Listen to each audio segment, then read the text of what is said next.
Hey everyone, welcome to this video where I break down this here. You can already see I've like done some things, mess around with it.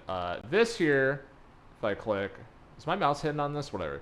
This is uh, started with a raw database that was taken from the roster reveal for the UDL 2026 Winter Open. Very excited for this event. And as people know, I'm trying hard as fuck. As you can see by my team, my shit's broken. Broken as hell. Got the 1 seed. I'm trying to defend my crown. Winter Open. It's a kickoff to UDL season. A lot of this is about figuring stuff out for the meta, collecting enough data to make any like last minute balance changes before the real thing starts. But this is kind of everyone's also, it's everyone's first go under the league's new rule set. So it's kind of a fun time, right? Everyone just, without any other data to go off of, is picking what they think is the best team, which I think makes this a great exercise for seeing what the state of UDL is right now entering into the 2026 season. So the format this year, if you haven't been paying attention, whatever, it's changed to a 9-tier format. The salary cap's gone. I'm going to miss it. I like the salary cap and I like the filler, but a lot of people fucking hated the filler if they were stuck with them on their team. So the filler's out. 9-tiered system, kind of like how it was done in 2022, but with custom balance this time. So everyone, in theory, should have like similarly scaled level teams. In my opinion, I think every team's going to be pretty good. Like I was looking at some rosters that people put together for this bracket. Granted, that's without that's without draft restrictions, right? So you're getting your first pick in every tier, but still, there's some disgusting teams that we're going to be seeing in this bracket. So, there's my 2-minute intro here.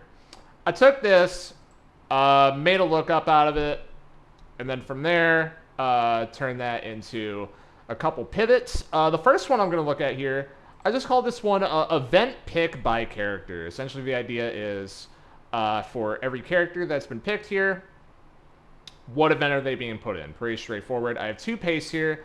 This first one is a paste that is sorted by the amount of times a character is picked. The most picked character in this bracket, Meta Knight.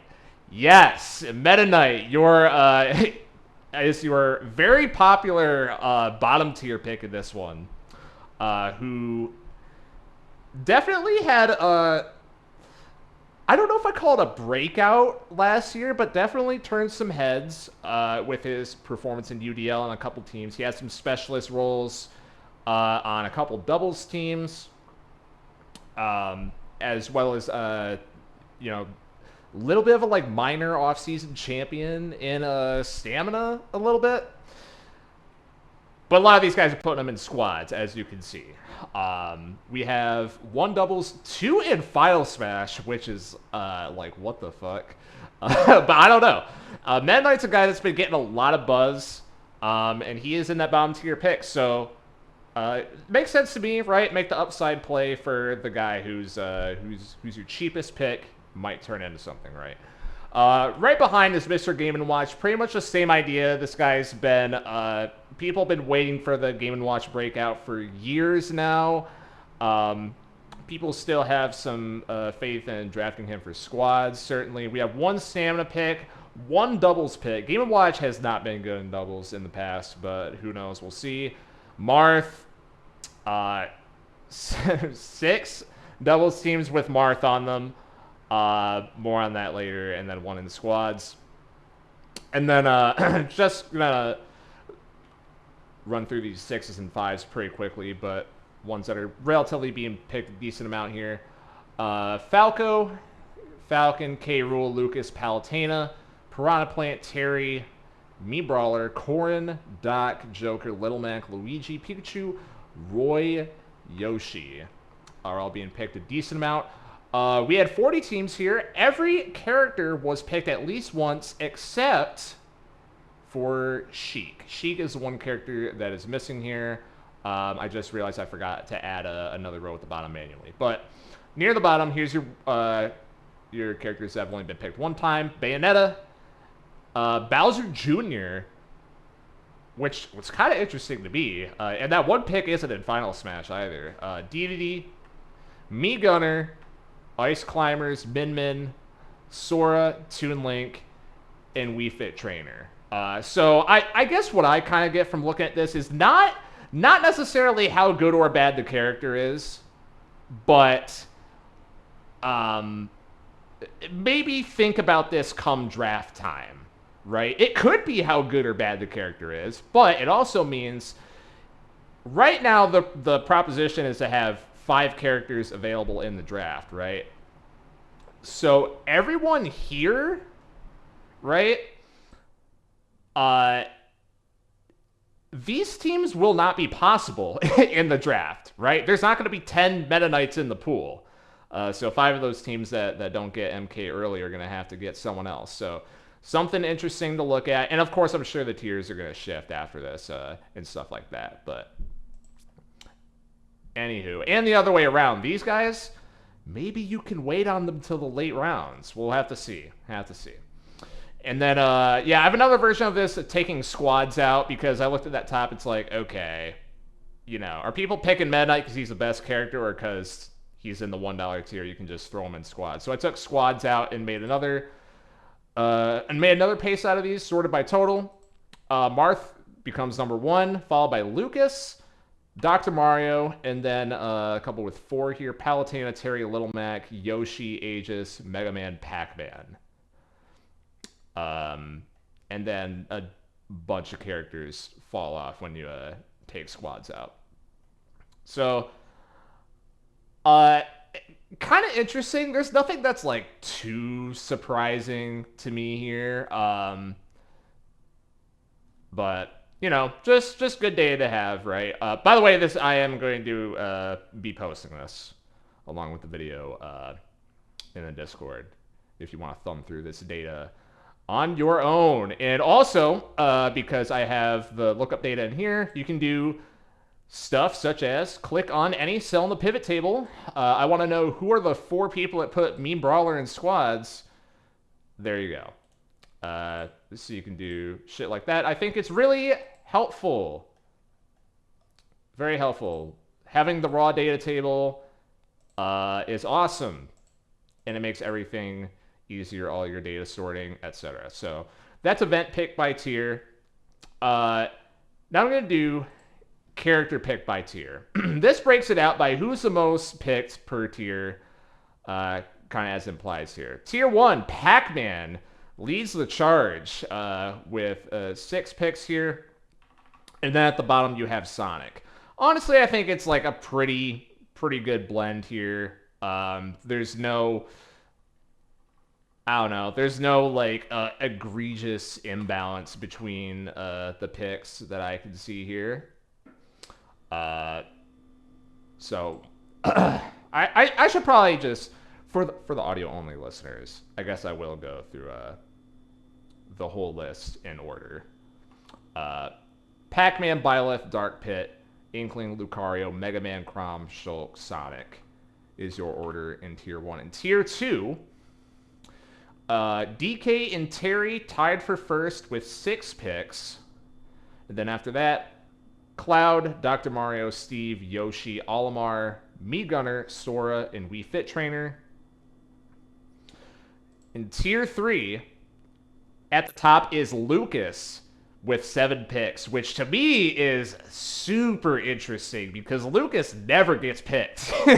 Lucas never gets picked in UDL.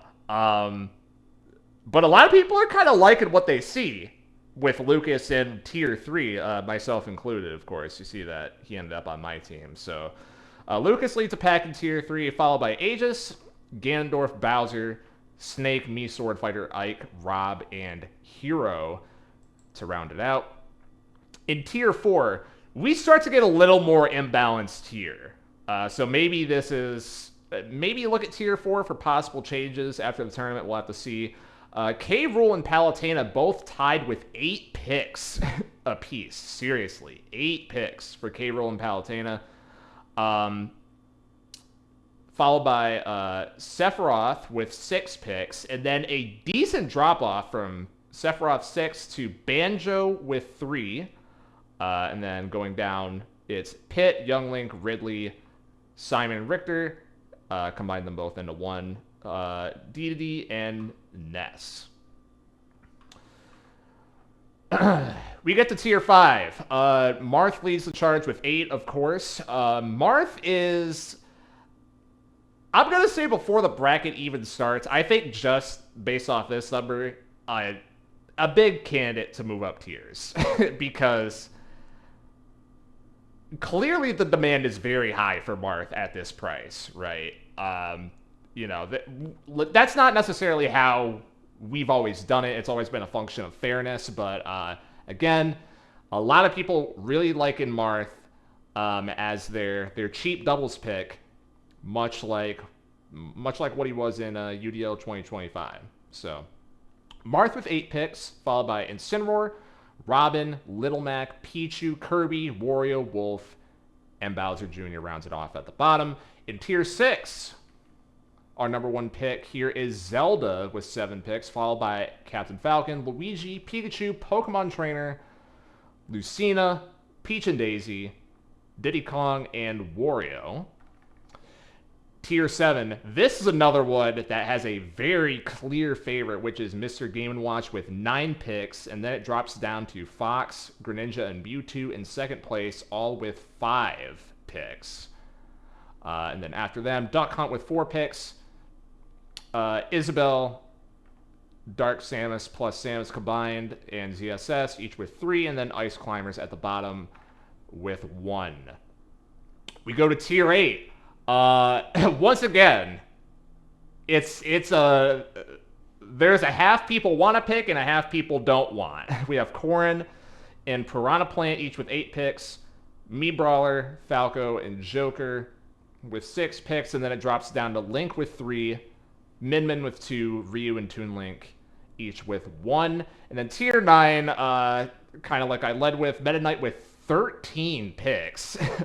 Drops down to Roy with 7, followed by Rosalina, Villager, Kazuya, Ken, Jigglypuff, Bayonetta, and Sheik was not picked a single time.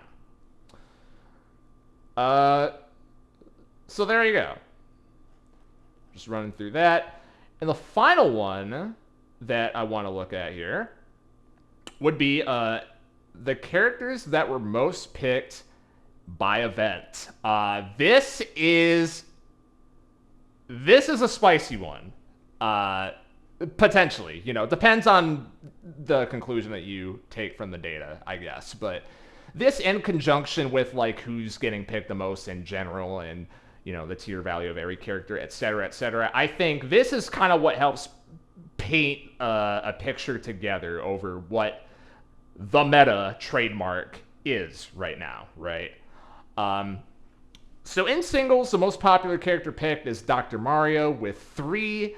As you can guess, you know, even if you're not watching the video right now, there's just a million characters getting picked, right? So Dr. Mario, your leader with 3. Byleth, Donkey Kong, Ike, Little Mac, Roy. Yes, really. And Shulk, each with 2 picks. And then a bunch with 1. So, yeah, something that I guess I'm looking at with this. Dr. Mario's a tier 2 pick, Byleth tier 1, Donkey Kong tier 2. Ike is a... What is he, a 3? I don't even know. A 4? Ike's a 3. Little Mac's a 5. Roy's bottom tier. These guys are just throwing singles, which, that's interesting that there's 2 people that are throwing singles, and then Shulk's a 1. So, you know, tier 1 through 3 characters, and then a lot of these guys that have 1 pick are also tier 1 through 3 characters in singles. Probably not much of a surprise there. So there you go. We move on to Final Smash. similar deal. There's two characters that are picked 3 times here, those being Snake and Steve, Final Smash staples the last couple years. And then with 2 picks each, it's Banjo, Bowser, which I don't know. I'm gonna be honest. Bowser's pretty fucking shit. I'm trying not to interject my takes into this video, but I'm pretty sure these guys just haven't seen Bowser's FS at -2 or whatever the fuck he is. Shit's fucking garbage. Chrom, Diddy, and Lucario, and then Meta Knight, like I talked about before. What is going on with this? I don't understand. I don't know. This is throwing FS, I guess. I don't know. Unless, maybe Meta Knight has some fucking sauce I don't know about. Who knows? So, you know, pretty much what you'd expect, right? A lot of the, like, crazy FS type characters are the ones that are getting, like, auto-slotted into there the most. If you were to line up the tiers here, Snake, I think it's a tier 3. Steve's a tier 3, right? Or he's a 2. Yeah, Steve's a 2. Snake, I think, got moved down. Yeah, so Snake's a 3. Steve's a 2. Banjo's a 4. Bowser's 3. Chrom is a 1. Lucario's a 1. Meta Knight's bottom tier. Diddy Kong is... This is your, like, discount pick, is what it's looking like, maybe. Because Diddy's... What is this? Yeah, tier 6. So, whatever. You're not really seeing, like, discount characters getting put in singles necessarily, but Diddy, this is your, you know, your mid-round, I just want to steal some wins from bad characters. Diddy Kong might be your target here. And, of course, there's other characters that can do that, but that is the state of the meta currently. That's the point of the video. That is what the people, collectively, TM, are feeling right now. Let's move on to Stamina. Most picked character, fresh off getting nerfed, it doesn't matter. It is still Pyra and Mithra with 4 picks. And Stamina followed by Pichu and Pikachu with 3 picks apiece. Captain Falcon with 2 picks, along with Greninja, Olimar, Terry, and Wolf. All those except Falcon are Stamina staples that we pretty much come to expect.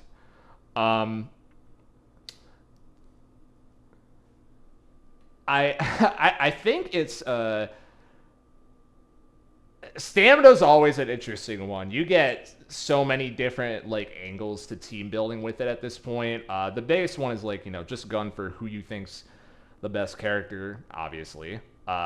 Aegis, I think, is tier 2 now, right?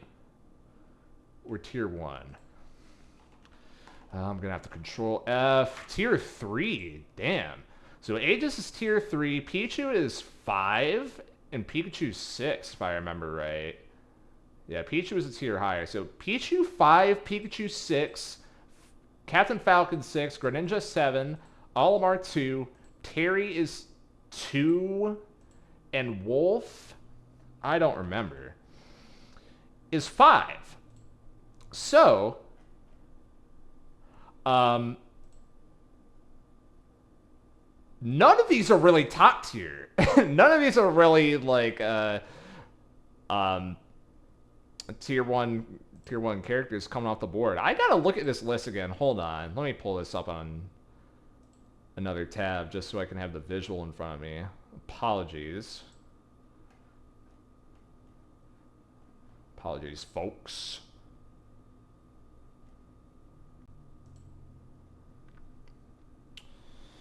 You like this part of the video?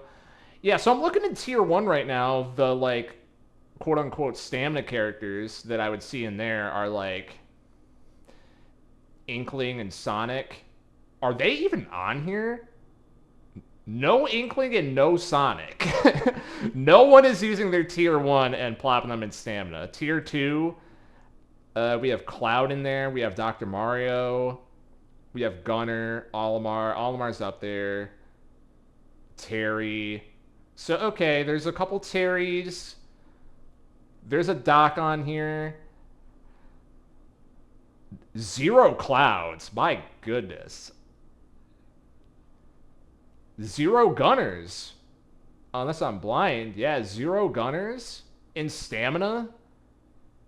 2 Olimars. I already said that, I think.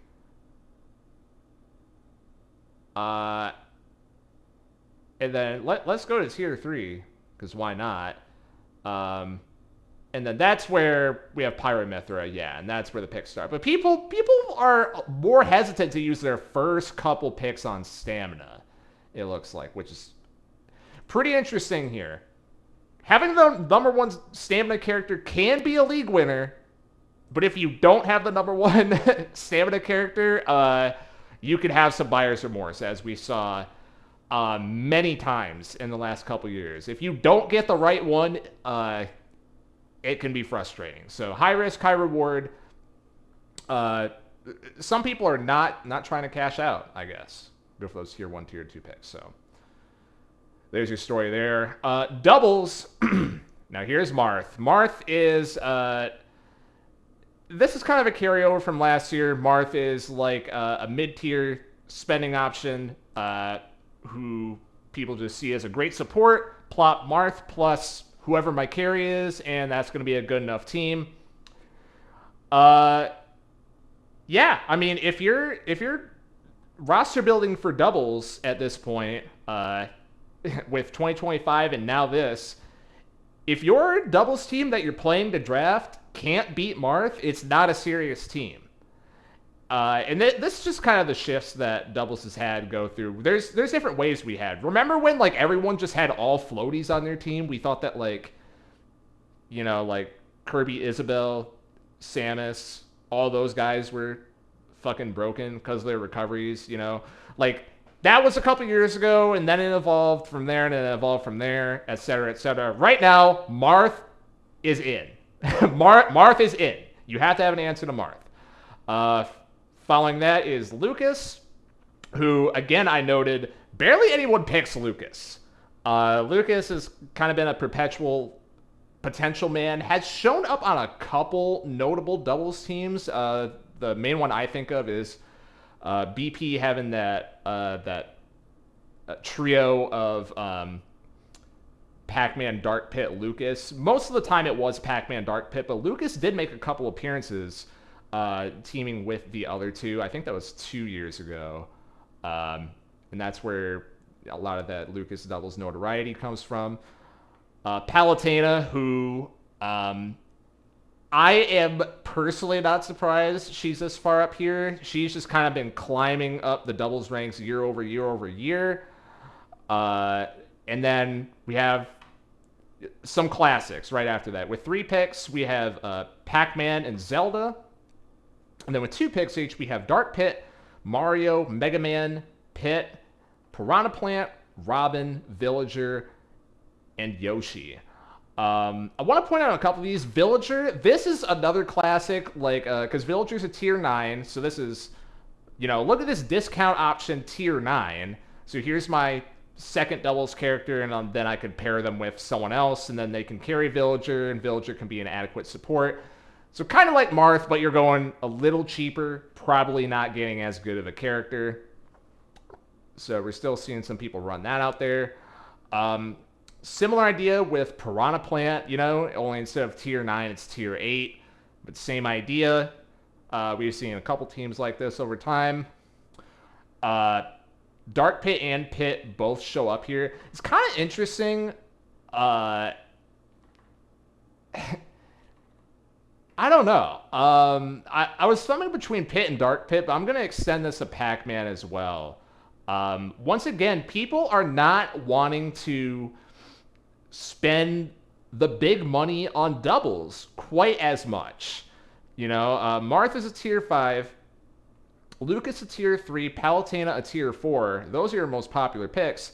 Pac-Man is like the notorious doubles character for years now, and comes in 4th place. Now I wonder if is everyone who's picking Pac-Man putting him in doubles? Now I go back to this, right?